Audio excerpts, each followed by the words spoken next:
So in this video, I will guide you step by step how you can fix mouse lag on Mac.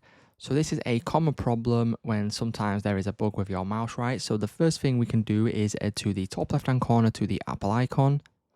From here, select System Settings. And now from the left hand side bar, you want to scroll down until you see the option for mouse. Now, what we need to do is we need to locate an option for advanced here. Click on the advanced option, and then you will then see a pointer acceleration option here.